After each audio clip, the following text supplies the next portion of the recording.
YouTube के Shiv Shakti channel में एक बार फिर से आपका स्वागत है। आप चैनल पर पहली बार आए हैं तो कृपया सब्सक्राइब कर लीजिए ताकि आपकी नॉलेज और मनोरंजन लगातार बढ़ते रहें। तो आइए शुरू करते हैं आज का वीडियो।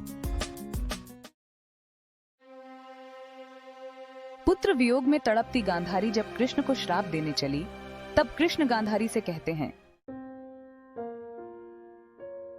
माता, मैं शोक, मोह, पीड़ा सबसे परे हूं।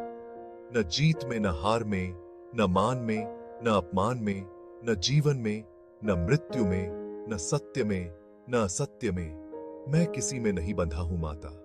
काल, महाकाल सब मेरे दास हैं। मैं उन्हीं से अपने कार्य सिद्ध करवाता हूं। हे माता, युद्ध अवश्यम भावी था। जो चले गए हैं उन पर शोक मत करो, बल्कि जो है उन्हें स्वीकारो माता।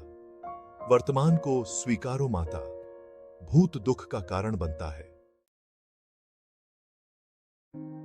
कृष्णा की बात सुनकर गांधारी विलाप करते हुए बोली, कृष्ण, तुम ऐसा कह सकते हो क्योंकि तुम मां नहीं हो। कृष्ण, तुम क्या जानो एक मां की ममता, तुम क्या जानो पुत्र शोक की पीड़ा क्या होती है। तुम कहते हो मुंह त्याग दो और ज्ञान बातें बतलाते हो, तो जाओ कभी अपनी माता देवकी से पूछना कि पुत्र शोक क्या होता है। पूछना देवकी से कि कैसा लगता था जब कंस उसके कलेजे के टुकड़ों की हत्या कर देता था।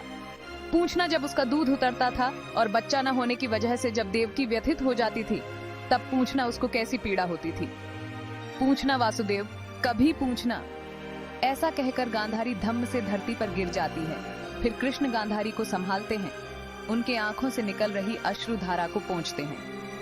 गांधारी फिर रोते हुए रुंधे रुंधे कंठ से कहती हैं कि कृष्ण, तुम्हारी माता ने तो 6 पुत्रों को खोया है, परंतु मैं अपने 100 पुत्रों को खो चुकी हूँ। कृष्ण।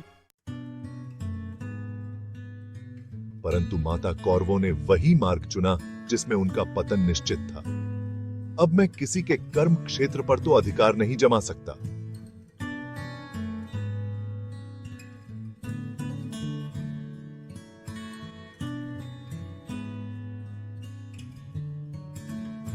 कर्मों का फल तो भोगना ही पड़ता है माते।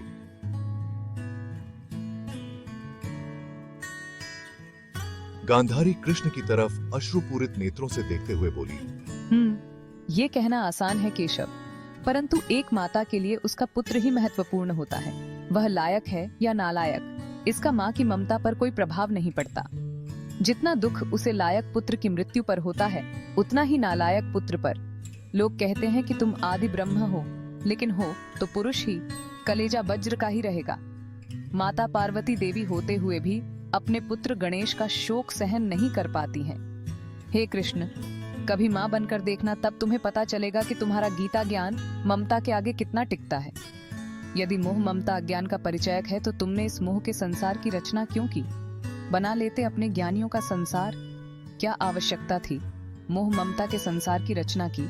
तुम भी जानते हो तुम्हारा ज्ञान नीरस है, निर्जीव है, इतना यथार्थवादी है कि उसे संसार नहीं चल पाएगा।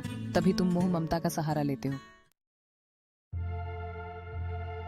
तभी वहां सभी पांडव आ जाते हैं, जिन्हें कृष्ण इशारे से बाहर जाने का संकेत देते हैं। मगर युधिष्ठिर संकेत को नहीं समझ पाते हैं और गांधारी के पास आकर क्षमा मांगते हुए कहते हैं, बड़ी मां, हम दोषी हैं आपके, हम अपराधी हैं आपके। हो सके तो माता हमें क्षमा कर दो। युधिष्ठिर की वाणी को सुनकर गांधारी क्रोध में भर जाती है। उन्हें दुर्योधन की टूटी जंघा, दुशासन की छाती को चीरकर लहू पीता हुआ भीम का स्मरण होने लगता है। कृष्ण समझ चुके थे कि गांधारी अब पुत्र शोक में पांडवों को श्राप दे देंगी, इसलिए कृष्ण गांधारी का ध्यान पांडवों की तरफ से हटाने के लिए व्यंग कहते हैं, हे माता, टूटना ही था उस जंघा को जिसने आपकी पुत्र वधू का अपमान किया। उस छाती को चीरना आवश्यक था जिसने द्रौपदी के केशों को छूने की धृष्टता की। इन सब का विनाश आवश्यक था, अन्यथा इनके किए गए कृत्यों को मानव अपना आदर्श बना लेता, जिससे एक शिष्ट समाज की कल्पना भी नहीं की जा सकती। हे माता, जिन पर आप शोक कर रही हो वो शोक के योग्य नहीं है।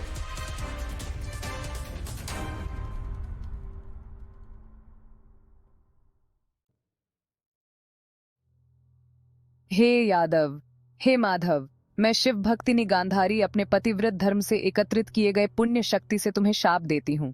जिस तरह से कुरुवंश का विनाश हुआ है, उसी तरह से पूरे यदुवंश का भी विनाश हो जाए।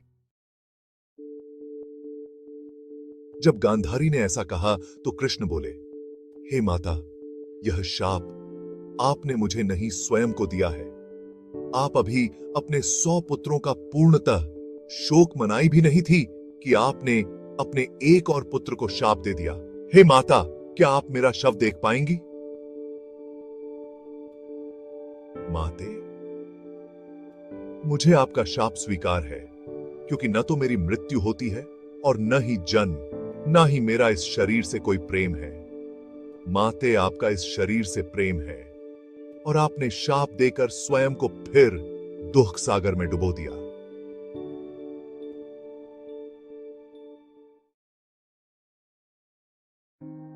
कृष्ण की यह बात सुनकर गांधारी को अपने किए पर पश्चाताप हुआ और बोली, हे गोविंद, कुरुवंश को नहीं बचा पाए मगर यदुवंश को ही बचा लो। मैं तुमसे भिक्षा मांगती हूँ हे माधव, अब मैं अपने और पुत्रों के शव नहीं देखना चाहती।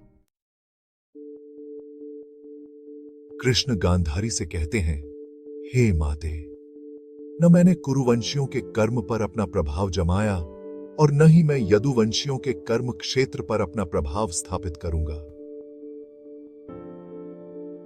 यदुवंशी भी अपने कर्मों का भुगतान करेंगे जैसे कुरुवंशियों ने किया। हे माता, मैं किसी भी स्थिति में धर्म का त्याग नहीं कर सकता। जय श्री राधे कृष्णा।